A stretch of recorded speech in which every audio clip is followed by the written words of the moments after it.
সহিহ হাদিস থেকে প্রিয় নবীজির তারাবির নামাজ 20 রাকাত, এটা প্রমাণিত। সালাতুত তারাবি নিয়ে এই বিতর্কটা বাংলাদেশে একেবারেই নতুন না, প্রত্যেক বছর আসে। আমরা এই বিতর্ক প্রতি বছরে করি, 8 রাকাত না 20 রাকাত, 20 রাকাত না 8 রাকাত। রমজান মাসে মায়ার নবী সাহাবীদেরকে নিয়ে ফাসাল্লা বিন নাস 24 রাকাতান, জামাতের সাথে প্রথম 4 রাকাত এশারের নামাজ আদায় করলেন।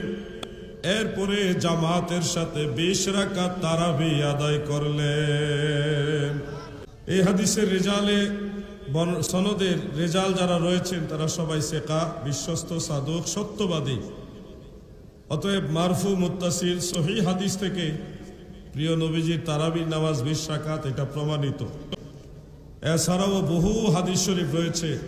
মুসান্নাফ ইবনে আবি শাইবাতে যে রওয়ায়াতরা রয়েছে হযরত ইবনে আব্বাস রাদিয়াল্লাহু আনহুমা থেকে, ওটা সনদান দাঈফ, কিন্তু সাহাবায়ে কেরামের আমল প্লাস মাশিখাতুল বাগদাদিয়া এই কিতাবের মতন এটার সাথে সমর্থন থাকায় ওই হাদিসটাও কাবি বা শক্তিশালী হিসেবে গণ্য হবে। আল ইস্তিসকারের মধ্যে হাফেজ ইবনে আব্দুল বার রাহমাতুল্লাহ আলাইহি এবং ইমাম নববী তার খুলাসার মধ্যে, ইমাম বাইহাকি তার মারিফাতুস সুনান ওয়াল আসারের মধ্যে এবং সুনানুল কুবরার মধ্যে যে হাদিস খানা উল্লেখ করেছেন, ইবনু হাজার আসকালানি রাহিমাহুল্লাহ, মুল্লা আলী কারি, বদরুদ্দিন আইনি হানাফি, শিহাবুদ্দিন কাস্তালানি, আব্দুল বাকি জুরকানি, ইবনে রজব হাম্বলি, আরো যত মুহাদ্দিসিন তিনারা সবাই এটাকে সহিহ বলেছেন। সেটা হলো عن سعيد بن يزيد رضي الله تعالى عنه قال كانوا يقومون في عهد عمر رضي الله تعالى عنه في شهر رمضان ب20 ركعة। হযরত ওমরের জামানায় সাহাবায়ে কেরাম সর্বসম্মতিক্রমে 20 রাকাত তারাবি আদায় করেছেন, সকল সাহাবায়ে কেরাম। আল ইস্তিসকারের মধ্যে উল্লেখ, এটা হলো বেগাইরে খেলাফিন মিনাস সাহাবা, সাহাবায়ে কেরামদের মধ্যে কোনো ধরনের মতানৈক্য ছাড়াই 20 রাকাত প্রতিষ্ঠিত ছিল। অতএব আপনাদের খেদমতে এই মেসেজটা দিলাম, তারাবির নামাজ 20 রাকাত পড়বেন। এটা আমার দয়াল নবীর সুন্নত, এটা সকল সাহাবায়ে কেরামের সুন্নাহ। এর বাইরে যারা আসবে এরা ফিতনাবাজ। রমজানে তিনি জামাতের সাথে তারাবি পড়ছেন, এরকম রিওয়ায়াত পাওয়া যায় যে খুব বেশি না, 2-3 দিন নবীজি সাল্লাল্লাহু আলাইহি সাল্লাম পড়েছেন।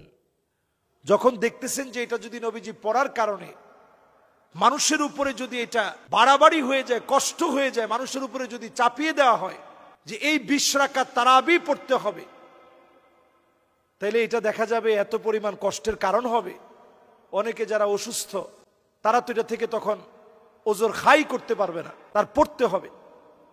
এজন্য নবীজি সাল্লাল্লাহু আলাইহি সাল্লাম কারো উপরে কষ্ট হয় কিনা এটা ভেবে নবীজি সাল্লাল্লাহু আলাইহি সাল্লাম জামাতের সাথে আসেনি।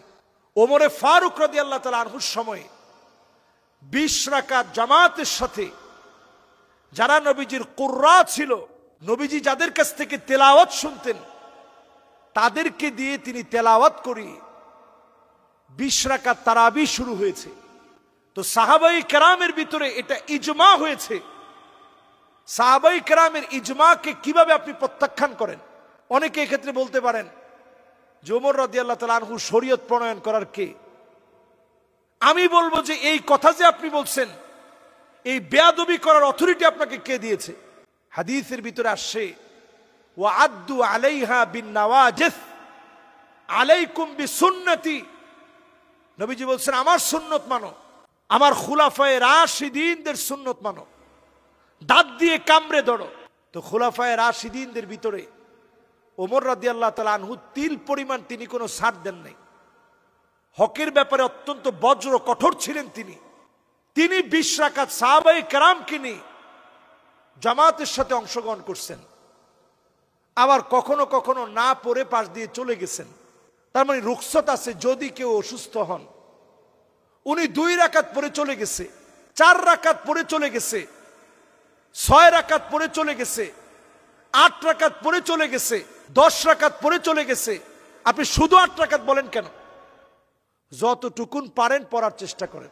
আমি বলবো না শুধু 8-এর ভিতরে নিয়ে সীমাবদ্ধ করবেন, আমি বলবো যে যত পারেন সে তত পড়ার চেষ্টা করেন।